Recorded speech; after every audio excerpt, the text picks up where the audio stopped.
Innal hamdalillah nahmaduhu wa nasta'inuhu wa nastaghfiruh wa na'udzu billahi min shururi anfusina wa sayyiati a'malina. May yahdihillahu fala mudilla lahu wa may yudlil fala hadiya lahu. Asyhadu an la ilaha illallah wahdahu la syarika lah wa asyhadu anna Muhammadan abduhu wa rasuluh. Amma ba'd. Fa inna asdaqal hadits kitabullah wa khairul hadi hadi Muhammadin sallallahu alaihi wasallam wa syarrul umuri muhdatsatuha fa inna kulla muhdatsatin bid'ah wa kulla bid'atin dhalalah wa kulla dhalalatin finnar. Ma'asyiral muslimin, para pemirsa Al-Furqan TV dan juga para pendengar Radio Al-Furqan, mudah-mudahan Allah Subhanahu wa taala merahmati dan memberkahi kita semua. Kita bersyukur pada Allah Subhanahu wa taala yang telah melimpahkan kepada kita semua begitu banyak nikmat, berupa nikmat iman, nikmat Islam, nikmat kesehatan, nikmat waktu luang, dan nikmat-nikmat yang lain yang tidak terhitung. Sehingga kita bisa berjumpa kembali melalui Al-Furqan TV dan juga melalui Radio Al-Furqan, yaitu dalam rangka mempelajari hadis-hadis Nabi Sallallahu Alaihi Wasallam dari kitab Bahja Qulubil Abrar wa Qurratu Uyunil Akhyar fi Syarhi Jawamil Akhbar karya Syekh As-Sa'di, Abdurrahman As-Sa'di rahimahullahu ta'ala. Dan kita sudah sampai kepada hadis yang ke-15, hadis tentang hikmah dalam bermuamalah. Syekh As-Sa'di rahimahullah membawakan sebuah hadis yang diriwayatkan oleh Abu Dawud dari sahabat Aisyah radhiyallahu taala anha, dari sahabiyat Ummul Mukminin Aisyah radhiyallahu taala anha, anna Nabi sallallahu alaihi wasallam qala anzilun nasa manazilahum. Tempatkanlah manusia, posisikan manusia sesuai dengan kedudukan mereka, sesuai dengan derajat mereka atau posisi mereka. Hadis ini dihukumi oleh Syekh Al-Albani hadis dhaif, termasuk hadis yang dhaif karena ada sanad yang terputus pada hadis yang kita baca ini. Situ ada tabi'in Maimun ibn Abi Syabib yang tidak bertemu dengan Aisyah. Yang tidak bertemu dengan Aisyah radhiyallahu taala anha, maka sanadnya pada hadis ini sanadnya ada inqita', yaitu terputus antara Maimun ibn Abi Syabib dengan Aisyah radhiyallahu taala anha. Kayak itu dihukumi oleh Syekh Albani dengan hadis dhaif karena sebab ada sanad yang terputus. Nah, tapi makna hadis ini sahih. Dari sisi maknanya sahih sesuai dengan perintah syariat, khususnya tentang berlaku hikmah, yaitu bijak dalam bermuamalah. Maka termasuk bijak dalam bermuamalah atau hikmah dalam bermuamalah, kita mengetahui menempatkan seseorang sesuai dengan kedudukan mereka. Jadi termasuk hikmah, termasuk sikap bijak tatkala kita bisa memposisikan orang sesuai dengan posisinya, sesuai dengan kedudukannya, baik dalam bertutur kata atau dalam berbuat. Bagaimana kita berbicara dengan orang tua, bagaimana kita berinteraksi dengan orang yang lebih muda dari kita atau orang yang sebaya dengan kita, bagaimana pula cara kita berinteraksi dengan penguasa atau para pemimpin. Tentunya syariat Islam mengatur atau membimbing kita agar kita senantiasa hikmah, senantiasa bersikap bijak dalam bermuamalah. Maka hadis ini secara umum mengajarkan kepada kita tentang sikap bijak dalam bermuamalah. Ma'asyiral muslimin, ikhwan dan akhwat, para pemirsa Al-Furqan TV dan juga para pendengar Radio Al-Furqan rahimani wa rahimakumullah. Kita dengarkan penjelasan Syekh As-Sa'di rahimahullah ta'ala terkait hadis yang mulia ini atau makna dari hadis ini. Karena hadis ini sekali lagi hadisnya dhaif, lemah. Tidak boleh kita sandarkan kepada Nabi SAW. Akan tapi maknanya sahih sesuai dengan dalil-dalil yang mengajak, yang menganjurkan kita agar senantiasa bijak, senantiasa hikmah dalam bermuamalah. Di antaranya adalah ketika berdakwah. Allah Subhanahu wa taala memerintahkan kita agar kita hikmah dalam berdakwah. Allah Subhanahu berfirman, "Ud'u ila sabili rabbik bil hikmati wal mau'izatil hasanah wajadilhum billati hiya ahsan." Berdakwalah pada jalan Allah pertama dengan hikmah, dengan nasihat yang baik, dan berbicara dengan mereka, berdebatlah dengan mereka dengan cara yang baik, dengan cara yang baik. Ini diantara dalil-dalil yang mengajarkan kepada kita, yang menganjurkan kita agar senantiasa hikmah atau bersikap bijak dalam bermuamalah, diantaranya adalah ketika berdakwah juga. Mari kita lihat penjelasan Syekh As-Sa'di rahimahullah terkait makna dari hadis ini. Qala Syekh As-Sa'di rahimahullah, ya lahu min hadisin hakim.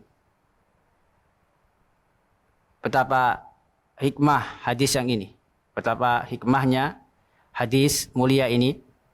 Fihil hasu li ummatihi ala mura'atil hikmah. Yang mana hadis ini terdapat anjuran Nabi SAW kepada umatnya agar senantiasa memperhatikan sifat bijak dalam berdakwah atau dalam bermuamalah secara umum. Kenapa? Fa'innal hikmah. Kemudian beliau menjelaskan apa itu al-hikmah. Karena sesungguhnya hikmah itu, kata beliau, wad'ul asya mawadi'aha, yaitu meletakkan sesuatu sesuai pada tempatnya. Wa tanziluha manazilaha, dan menempatkan sesuatu tersebut sesuai kedudukannya. Selanjutnya beliau katakan, wallahu ta'ala hakimun fi khalqihi wa takdirihi. Dan Allah Subhanahu wa ta'ala zat atau maha bijaksana dalam penciptaannya dan dalam takdirnya. Jadi antara kebijakan Allah Subhanahu wa taala, sifat hikmah Allah Subhanahu wa taala, Allah Subhanahu wa taala hakim, bijaksana dalam penciptaan makhluk. Allah Subhanahu wa taala tidaklah zalim. Seluruhnya diciptakan oleh Allah Subhanahu wa taala sesuai dengan hikmahnya, sesuai dengan porsinya, sesuai dengan tempatnya. Tidak ada dari penciptaan Allah Subhanahu wa taala yang kurang. Semuanya sempurna. Demikian juga takdir Allah Subhanahu wa taala. Seluruhnya sempurna. Allah Subhanahu wa taala tidak berbuat zalim terhadap hambanya. Ini hakikat hikmah. Dan juga wa hakimun fi syar'ihi wa amri wa nahi. Allah juga maha bijaksana dalam syariatnya, dalam perintah dan larangannya. Jadi seluruh perintah Allah, seluruh syariat Allah, seluruh larangan Allah Subhanahu wa taala menunjukkan kesempurnaan hikmah Allah Subhanahu wa taala sesuai dengan kebijaksanaan Allah Subhanahu wa taala. Tidak ada satupun yang mengandung kezaliman, karena Allah Subhanahu wa taala tidak boleh disifati dengan sifat zalim. Allah sendiri yang berfirman, "Amallahu bidzallamin lil 'abid," dan tidaklah Allah Subhanahu wa taala bersifat zalim terhadap para hambanya. Maka konsekuensi dari sifat hikmah Allah Subhanahu wa taala, kata Syekh Sa'di, waqad amara ibadahu bil hikmah wa mura'atiha fi kulli syai'. Dan sungguh Allah Subhanahu wa taala telah memerintahkan kepada hamba-hambanya untuk bersifat hikmah, untuk bersifat bijak dan memperhatikan al-hikmah, kebijaksanaan dalam segala sesuatu. Hendaknya kita senantiasa bijak dalam setiap keadaan, dalam bermuamalah. Wa awabirun Nabi SAW wa irsyadatuhu kulluha taduru alal hikmah. Dan kata beliau, seluruh perintah-perintah Nabi SAW dan bimbingan-bimbingan Nabi SAW seluruhnya berputar pada kebijaksanaan. Jadi seluruhnya berkaitan dengan perintah agar senantiasa kita bersifat bijak, bersifat hikmah, baik dalam bermuamalah atau dalam hal-hal yang lain. Menempatkan sesuatu sesuai dengan tempatnya, sesuai dengan kedudukannya. Ini adalah hakikat hikmah yang diajarkan oleh Nabi Shallallahu Alaihi Wasallam. Karena itu sahabat Ali bin Abi Thalib radhiyallahu taala anhu pernah berkata, "Hadisun nas bima ya'rifun, aturiduna ayyukadzaballahu wa rasuluh." Berbicaralah kepada manusia sesuai dengan kadar pengetahuan mereka, sesuai dengan pemahaman mereka. Maukah mereka aturiduna antukadzaballahu wa rasuluh? Apakah kalian ingin Allah dan Rasulnya didustakan? Yang menunjukkan bahwasanya hendaknya kita memposisikan orang sesuai dengan kadarnya, sesuai dengan kemampuannya, posisinya. Kapan kita berbicara kapan kita menggunakan kalimat-kalimat yang dasar pada orang-orang awam, kapan kita melakukan berbicara atau menggunakan kata-kata yang agak berat. Tentunya kita harus mengetahui siapa lawan bicara kita, sehingga sesuatu yang akan kita sampaikan, apalagi berkaitan dengan ayat Allah atau hadis Rasulullah SAW, bisa dipahami oleh orang banyak, tentunya sesuai dengan keadaan mereka. Sesuai dengan keadaan mereka. Ini pentingnya berlaku hikmah. Famin hadal hadis al-jami'. Dan di antara perintah Nabi SAW agar kita senantiasa hikmah dalam bermuamalah adalah hadis yang jami' ini, yaitu hadis yang singkat tapi maknanya dalam, maknanya luas. Meskipun dari sisi sanadnya hadis ini dhaif, tapi dari sisi makna hadis ini sahih. It amara an nunazzilan nasa manazilahum. Karena Nabi SAW memerintahkan kita agar memposisikan manusia sesuai dengan kedudukan mereka. Wa dzalika fi jami'il muamalat. Yang demikian itu hendaknya dilakukan dalam seluruh muamalah, pada setiap muamalah. Wa jami'il mukhatabat, dalam seluruh pembicaraan. Wa ta'alum wa ta'lim, dan dalam pembelajaran dan pengajaran. Hendaknya kita mengetahui, melihat posisi atau orang yang kita bermuamalah dengannya.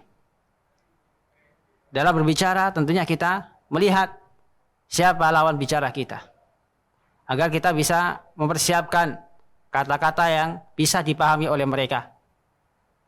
Dalam belajar, dalam mengajar juga kita lihat siapa yang kita ajari, siapa yang kita ajari. Dalam belajar pun, ketika kita membaca kitab dan kita tahu bahwasanya kita ini termasuk pemula, maka hendaknya kita cari kitab-kitab yang menggunakan bahasa-bahasa yang yang mudah dipahami. Jangan membaca kitab-kitab yang tebal atau kitab-kitab yang ditulis oleh ulama-ulama terdahulu yang bahasanya mungkin susah kita pahami. Ini kalau seorang pemula dalam belajar pun harus mengetahui apa yang dia baca, apa yang dia baca, apa yang dia butuhkan. Demikian juga ketika mengajarkan ilmu. Karena mengajarkan ilmu kepada anak kecil berbeda dengan mengajarkan ilmu kepada orang dewasa. Tentunya ini dibutuhkan sikap bijak dalam mengajar, dalam berinteraksi kepada orang lain. Selanjutnya beliau katakan habin dzalika anan nasa kismani. Maka di antara hal-hal yang bisa membantu kita untuk menerapkan atau mengamalkan makna dari hadis yang mulia ini, yaitu mengetahui bahwasanya manusia itu terbagi menjadi dua. Manusia itu terbagi menjadi dua. Jadi tatkala kita ingin memposisikan orang sesuai dengan kedudukannya, maka kita harus mengetahui model manusia seperti apa. Siapakah dia? Karena kata Syekh di sini, manusia itu terbagi menjadi dua. Sehingga dengan kita mengetahui keadaan mereka, kita bisa memposisikan mereka sesuai dengan kedudukan mereka, sesuai dengan pemahaman mereka. Kata beliau, rahimahullah, qismun lahum haqqun khas. Yaitu manusia yang memiliki hak secara khusus. Sekelompok manusia yang memiliki hak secara khusus. Kal walidaini wal auladi wal aqarib. Seperti orang tua, anak kecil, kerabat, wal jirani wal ashabi wal ulama, tetangga, teman, para ulama, wal muhsinin bihasabi ihsanihimul 'am wal khas. Dan juga orang-orang yang berbuat baik kepada kita sesuai dengan kebaikan mereka, baik kebaikan secara umum maupun secara khusus. Ini adalah orang-orang yang memiliki hak secara khusus yang hendaknya kita perlakukan mereka, kita berinteraksi, bermuamalah dengan mereka dengan muamalah yang khusus pula. Kita posisikan mereka sesuai dengan kekhususan mereka, sesuai dengan kedudukan mereka. Apa kata Syekh rahimahullah? Fahadal kismu tanziluhum manaziluhum bil qiyam bi huquqihim bil ma'rufati syar'an wa urfa. Maka jenis manusia seperti ini hendaknya diposisikan sesuai dengan kedudukan mereka. Bagaimana caranya? Bil qiyam bi huquqihim bil ma'rufati syar'an wa urfan. Yaitu dengan melaksanakan, dengan menunaikan hak-hak mereka yang diketahui secara syariat maupun secara adat. Karena apa? Karena syariat Islam telah mengatur, telah menyebutkan bagaimana cara bermuamalah, bagaimana cara berinteraksi dengan orang-orang seperti yang kita sebutkan tadi, yaitu seperti orang tua, para ulama, anak-anak kecil, tetangga, dan yang lainnya. Disinggung oleh Allah dan Rasulnya dalam ayatnya, dalam hadis-hadisnya. Sehingga mereka termasuk bagian pertama atau jenis manusia yang hendaknya kita perlakukan secara khusus.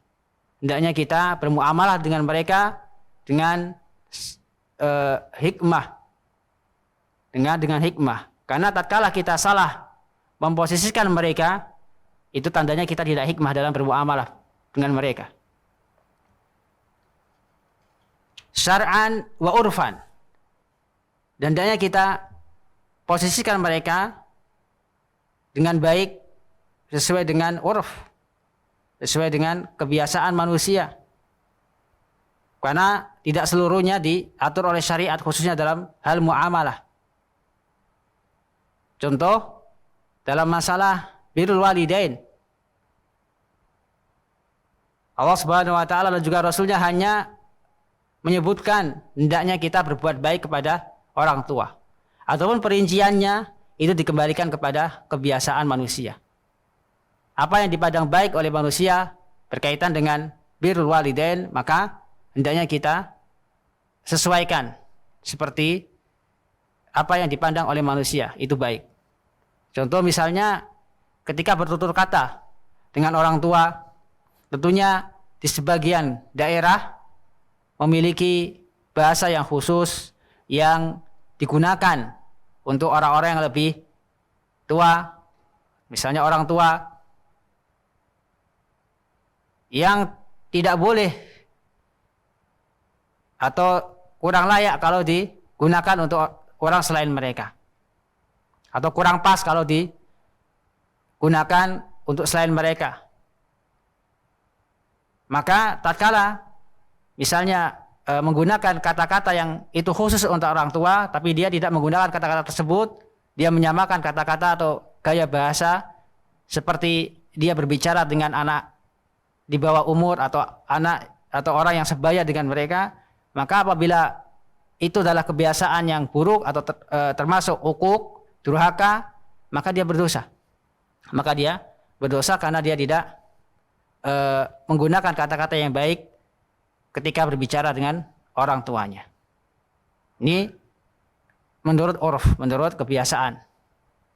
Kalau kebiasaan masyarakat misalnya, apabila berbicara dengan orang tua hendaknya dengan kata-kata yang bagus, namun dia tidak menggunakan kata-kata tersebut, maka itu termasuk ukuk, termasuk durhaka kepada orang tua. Di antara contohnya kata Syekh di sini, minal birri wassilati wal ihsani wat tawqiri wal wafa'i wal muwasati wa jami' ma lahu minal huquq. Yaitu berbuat baik, bersilaturahim, menghormati, menunaikan janji, memberikan santunan, wa jami' ma lahu minal huquq, dan seluruh orang-orang yang memiliki hak, orang-orang yang memiliki hak yang hendaknya kita tunaikan haknya. Hendaknya kita posisikan mereka sesuai dengan hak mereka. Fa haula yumayyizuna an ghairihim bihadhil huquq al-khassah. Maka mereka adalah orang-orang yang hendaknya dibedakan dengan yang lainnya, khususnya dalam hak-hak khusus mereka. Karena mereka memiliki hak yang khusus yang tidak dimiliki oleh orang lain, sehingga kita bisa berbuat bijak, hikmah dalam bermuamalah dengan mereka sesuai dengan hak-hak khusus mereka. Ini yang pertama, jenis yang pertama, yaitu orang-orang yang memiliki hak secara khusus yang hendaknya kita perlakukan pula secara khusus. Yang kedua, jenis kedua, kata beliau, wa qismu laysa lahu maziyatu ikhtisasin bihaqqin khas, yaitu sekelompok manusia yang tidak memiliki hak secara khusus,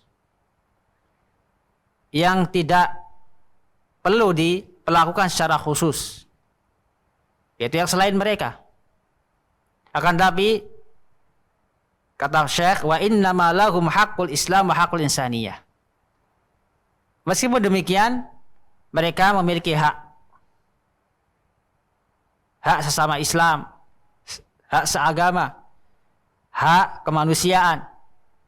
Hak yang harus kita tunaikan sesuai dengan ajaran agama Islam dan sesuai dengan kemanusiaan.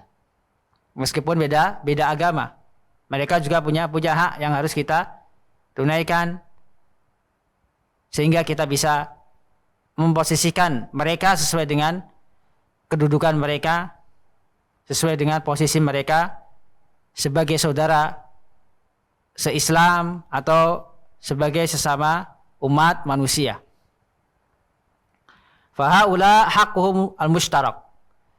maka mereka memiliki hak yang sama. Jadi beberapa hak mereka sama, seperti contohnya kesamaan hak mereka dengan golongan yang pertama.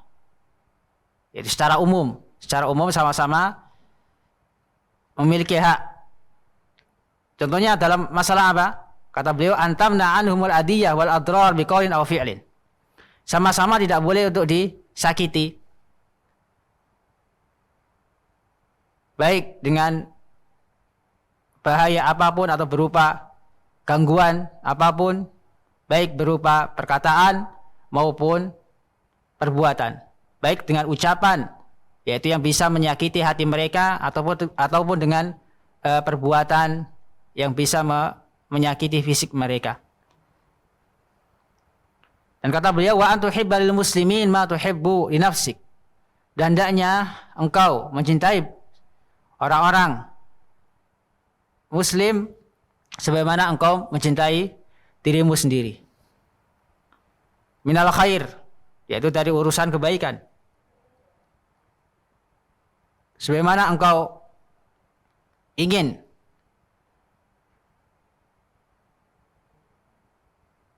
dipergauli dengan cara yang baik, maka orang lain pun ingin kita perlakukan secara baik pula.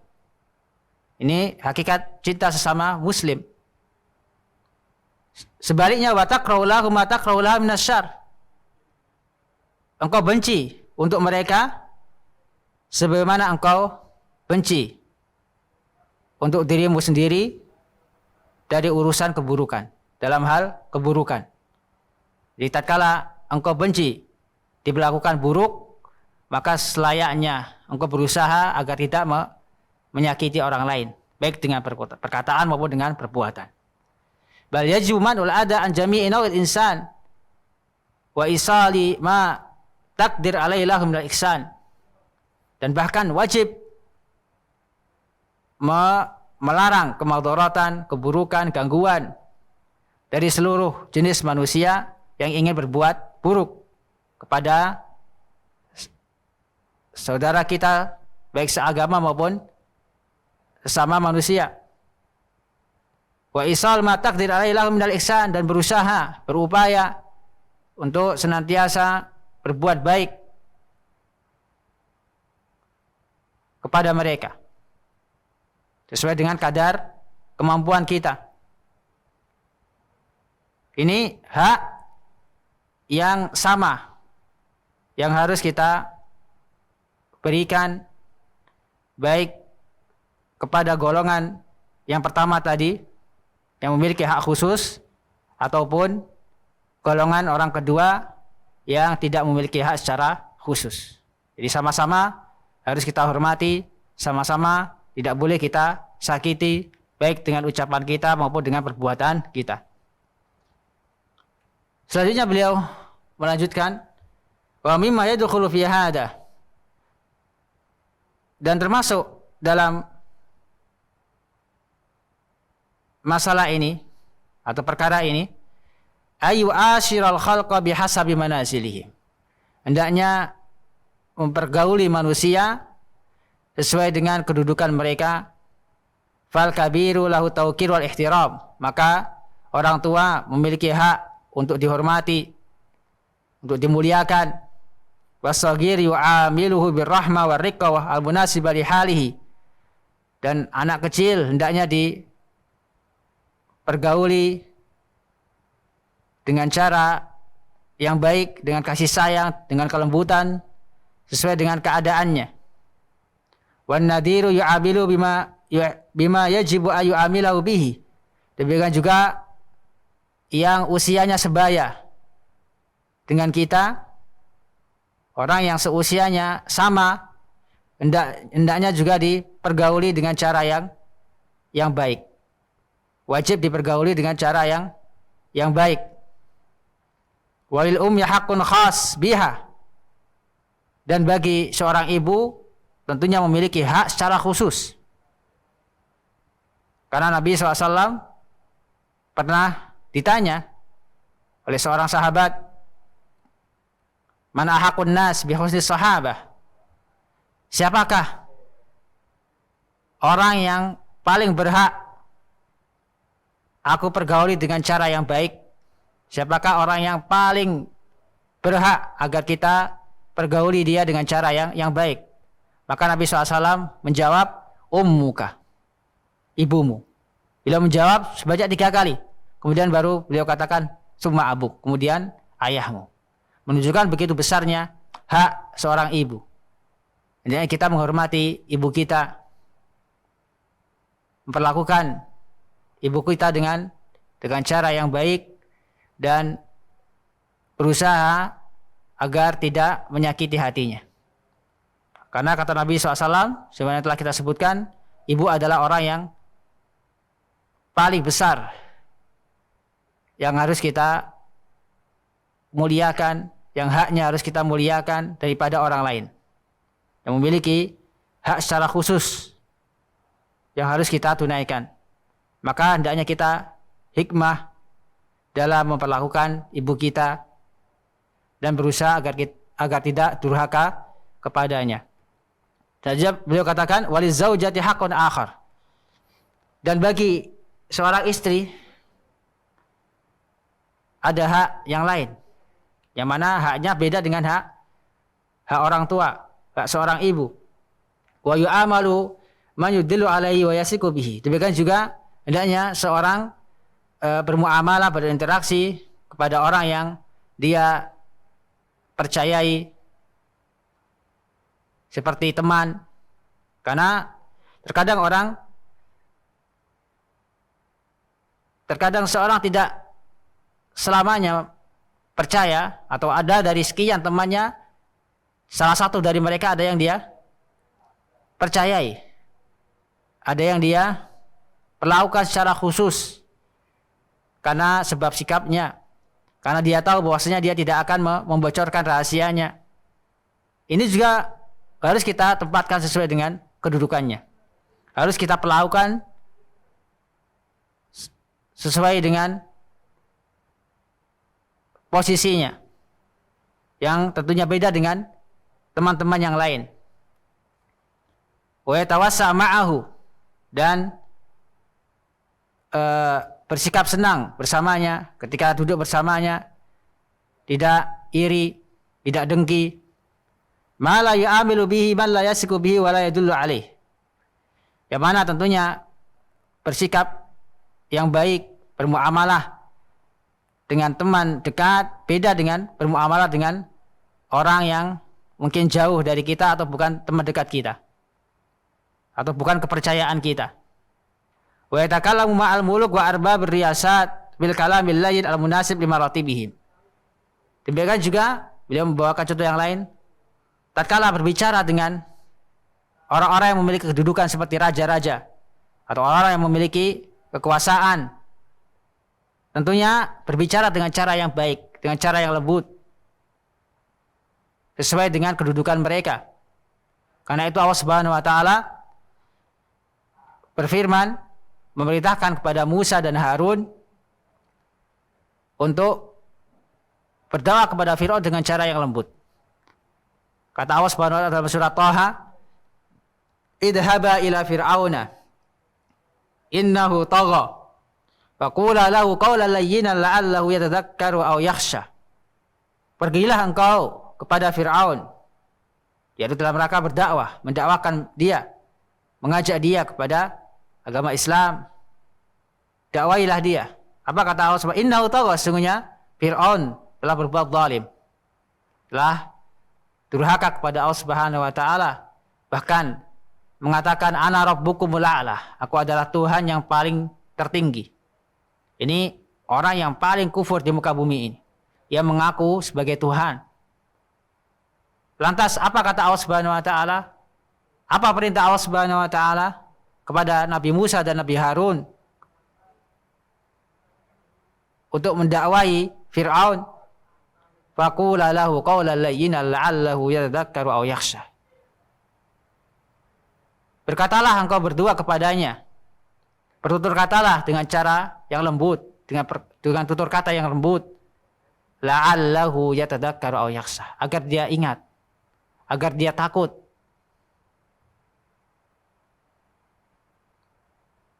orang yang paling kufur di muka bumi ini saja.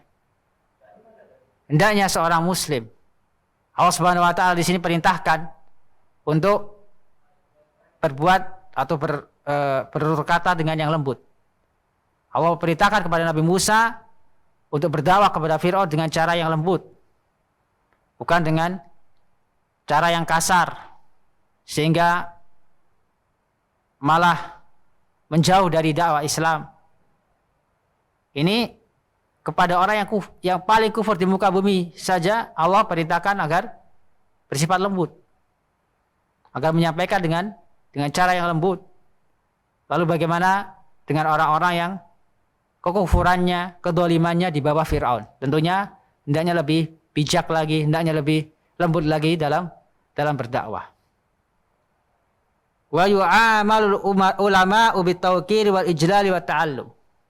Demikian juga tatkala kita bermuamalah dengan para ulama, berinteraksi dengan para ulama, hendaknya dengan cara yang baik, dengan memuliakan, menghormati, wa tawadhu ilahum, dan bertawadhu, merendahkan diri kita di hadapan mereka, wa idharil iftiqari wal hajati ila ilmihim, dan menampakkan kebutuhan kita, butuhnya kita, hajat kita kepada ilmu mereka. Ini ngalap berkah yang syar'i.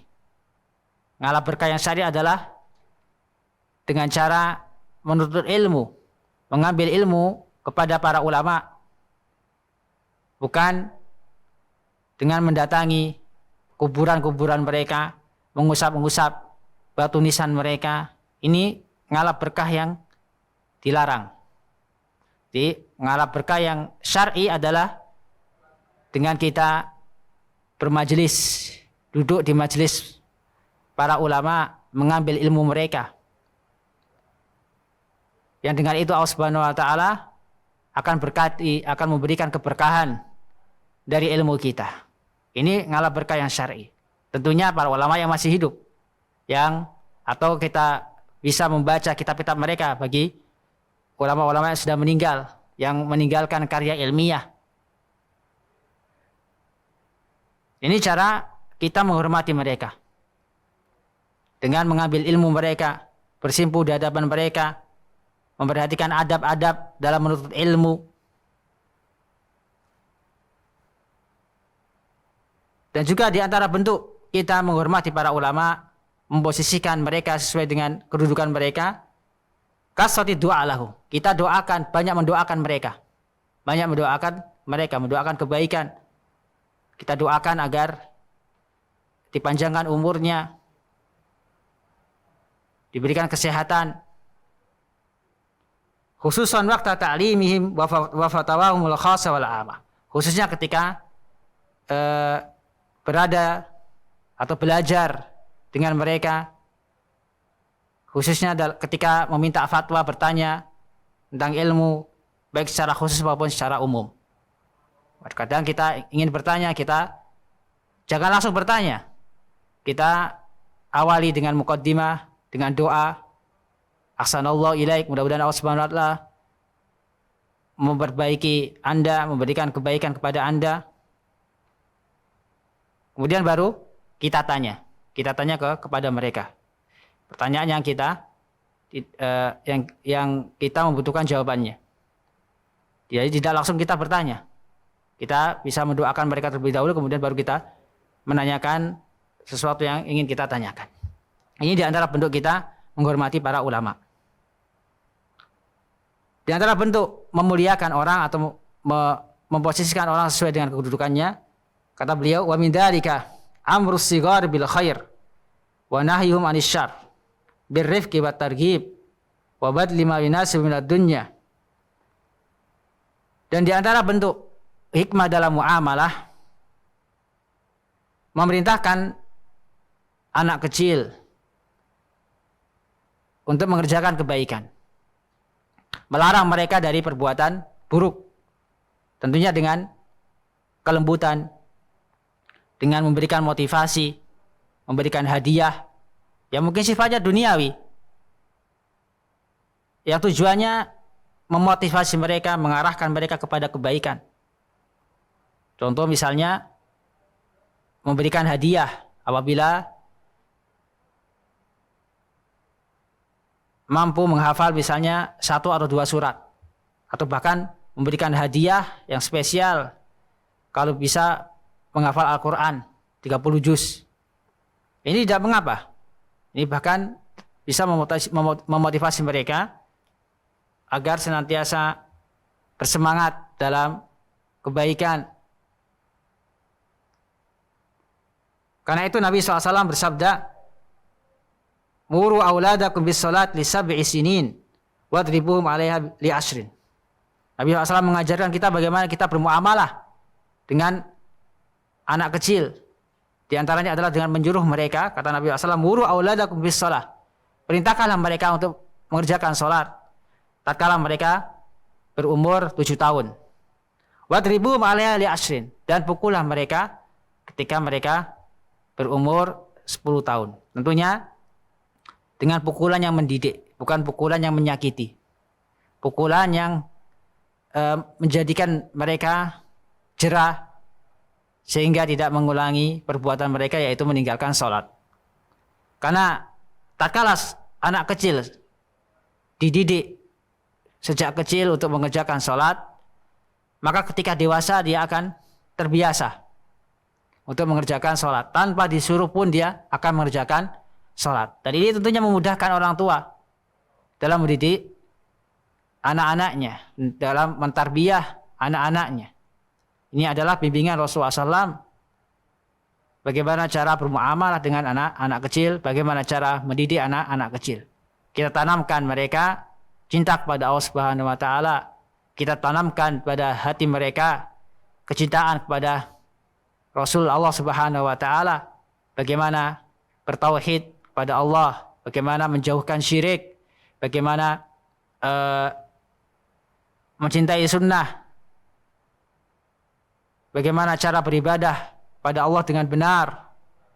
Ini yang harus kita tanamkan kepada mereka sejak kecil. Selanjutnya beliau lanjutkan, wa kadzalika ma'al mu'allafati qulubuh minal ata'id dunyawil katsir ma yahsulu bi ta'lif wa yatarattab alaihi minal masalih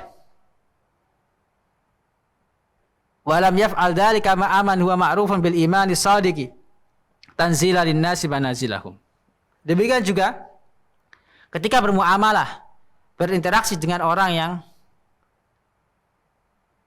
baru masuk Islam, hendaknya kita posisikan mereka sesuai dengan kedudukan mereka, dengan cara memberikan hadiah kepada mereka, yang tentunya dengan memberikan hadiah kepada mereka akan semakin cinta, mereka akan semakin cinta kepada agama Islam karena tertarik dengan akhlak orang-orang Islam yang suka memberi. Sehingga orang yang baru masuk Islam semakin semangat dia belajar Islam, semakin memperdalam ajaran-ajaran Islam.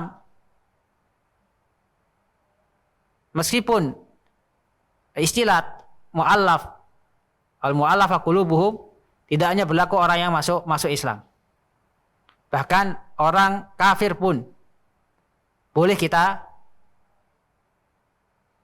kasih sedekah atau zakat. Tapi bukan orang kafir sembarangan, yaitu orang kafir yang memiliki pengaruh pada orang kafir yang lain. Sehingga tatkala kita memberi sedekah atau sebagian harta kita kepadanya, dia akan tertarik untuk masuk Islam. Atau mungkin dia akan bisa menahan gangguan orang kafir yang lain yang ingin memusuhi atau menghancurkan Islam karena sebab kekuasaan dia. Karena dia memiliki kekuasaan. Tapi kalau orang kafir biasa yang tidak memiliki pengaruh pada orang yang lain, sesama kafir, maka tentunya tidak perlu dikasih sesuatu. Cukup kita tampakkan akhlak-akhlak Islam kepada mereka. Siapa tahu mereka masuk Islam karena melihat akhlak Islam kita. Jadi yang namanya mu'allaf dalam istilah Al-Quran tidak hanya orang yang baru masuk Islam. Orang yang belum masuk Islam juga bisa kita terapkan perintah Allah Subhanahu wa taala berupa memberikan zakat atau perbuatan baik yang lain, sehingga dengan itu mereka tergerak hatinya untuk masuk Islam, diberikan oleh Allah hidayah. Dan orang yang sudah masuk Islam dari mu'allaf semakin mantap Islamnya, semakin kuat imannya, semakin banyak memperdalam Islam, sehingga menghasilkan kebaikan dan kemaslahatan secara umum.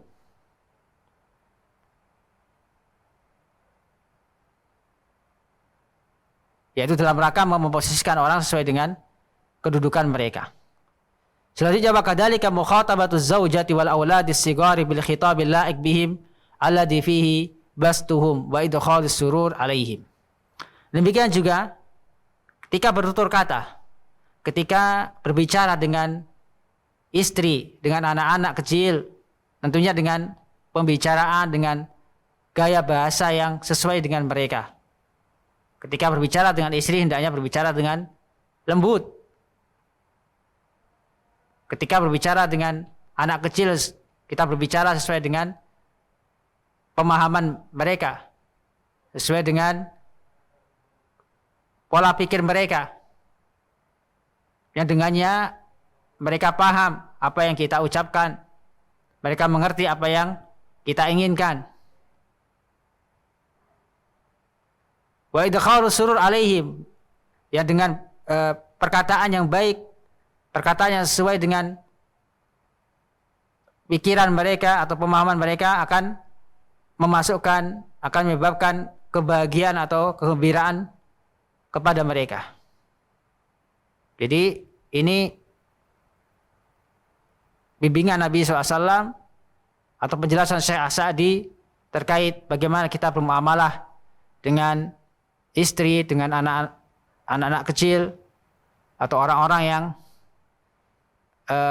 yang memiliki kedudukan khusus atau hak khusus kepada kita. Maka hendaknya kita posisikan mereka sesuai dengan kedudukan mereka atau posisi mereka, sehingga kita tidak menyakiti hati mereka, mendolimi mereka, yang akhirnya menyebabkan rusaknya hubungan silaturahim, atau menyebabkan waliyadzubillah bercerai, pisah dengan istri, dan yang lainnya dari kerusakan-kerusakan karena sebab tidak hikmah dalam bermuamalah. Selanjutnya beliau menyebutkan contoh yang lain terkhusus dalam penerapan makna hadis ini, yaitu memposisikan orang sesuai dengan posisi mereka. Kata beliau, wa kadzalika min tanzilin nasi manazilahum, demikian juga termasuk memposisikan orang sesuai dengan posisi mereka, kedudukan mereka. An tuj'alal wadha'ifud diniyah wad dunyawiyah wal mumtazizah minhum lil akfa'i al mutamayyizin, yaitu hendaknya dijadikan tugas-tugas atau pekerjaan-pekerjaan yang sifatnya berhubungan dengan agama ataupun dunia atau keduanya, hendaknya diperuntukkan pekerjaan-pekerjaan tersebut kepada orang-orang yang mampu, kepada orang-orang yang memiliki kapasitas dalam bidang tersebut. Alladzina yafduruna ghairahum fi wilayati tilkal wadhifah, yang mana mereka memiliki kelebihan yang tidak dimiliki oleh orang lain dalam wilayah, dalam urusan wadhifah atau pekerjaan tersebut. Ini termasuk menempatkan seseorang sesuai dengan kapasitasnya, sesuai dengan kedudukannya. Tatkala seorang sebagai bos, sebagai orang yang memiliki wewenang, maka hendaknya dia melihat ketika ingin menerima seorang pekerja baru yang ingin bekerja di bawah perusahaannya atau yang ingin bekerja sama dengannya, hendaknya dia melihat kapasitasnya, layak apa tidak dia dipekerjakan dalam bidang tersebut. Demikian juga terkait dengan kekuasaan raja, kata beliau, fa ma'lumun wilayatul mulk anal wajib fiha khususan wa fi ghairiha umuman. Dalam urusan memilih pemimpin, ada kewajiban yang harus ditunaikan secara khusus dan ada kewajiban yang harus ditunaikan secara umum. Dengan cara apa? Musyawaratu alil hilli wal aqdi fi tawliyati man yasluh laha. Yaitu dengan cara bermusyawarah dengan alul hilli wal aqd, yaitu orang yang memiliki pengalaman, orang-orang yang mampu memberikan keputusan atau mengadakan suatu urusan, orang yang berpengalaman dalam bidang pemerintahan, yaitu fi tawliyati man yasluh laha, dalam memilih atau melantik orang yang berhak untuk menjadi pemimpin. Mimman jama'al quwwata wasyaja'ata wal hilm, yaitu pemimpin yang terkumpul padanya kekuatan, keberanian, kelembutan. Wa ma'rifatu siyasati dakhiliyati wal kharijiyah, dan yang memiliki pengetahuan tentang politik dalam negeri maupun politik luar negeri. Wa man lahu al-quwwa al-kafiyah li tanfidil adl, yang memiliki kemampuan untuk melaksanakan tugas dengan adil, wa isalil huquq ila ahliha, dan menunaikan hak-hak kepada orang yang berhak mendapatkan hak-hak tersebut, wa rad idzalamati wal mujrimin, dan pemimpin yang memiliki kemampuan dalam menolak atau menghukum orang-orang yang zalim atau orang-orang yang berbuat keburukan atau kezaliman, aniaya. Wa ghairu dzalika mimma yadkhulu fil wilayah, dan yang lainnya yang termasuk dalam urusan memilih pemimpin. Jadi dalam memilih pemimpin pun kita harus sesuai dengan yang disyariatkan oleh Allah Subhanahu wa taala, harus kita posisikan, kita tempatkan sesuai dengan kedudukan mereka, layak ataukah tidak mereka sebagai pemimpin, yang tentunya sesuai dengan syariat Allah Subhanahu wa taala dan syariat Rasulullah sallallahu alaihi wasallam. Bukan dengan cara apa?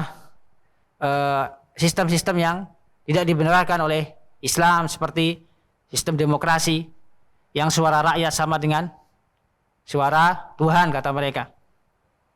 Ini sistem yang tidak sesuai dengan syariat Islam. Maka hendaknya kita posisikan seorang sesuai dengan kedudukannya, sehingga senantiasa kita berlaku hikmah, berlaku bijak dalam bermuamalah.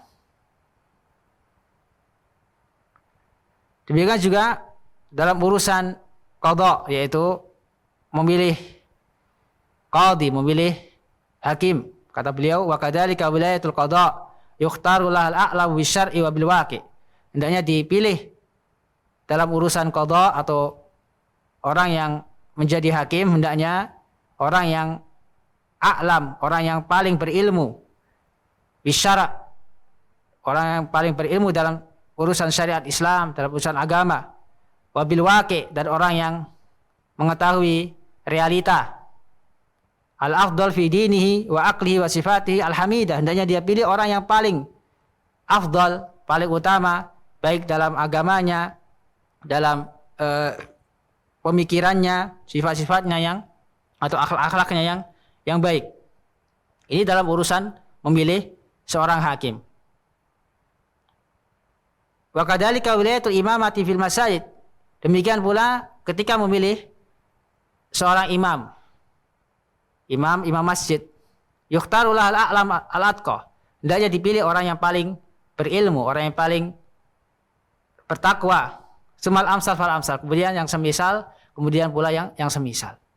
Tentunya Nabi kita SAW telah menganjurkan ketika memilih orang yang menjadi imam, hendaknya orang yang paling bagus bacaannya, yang paling banyak hafalannya, yang paling banyak pengetahuannya tentang hukum Islam, bagaimana cara sholat yang benar. Tentunya itulah yang lebih layak sebagai imam.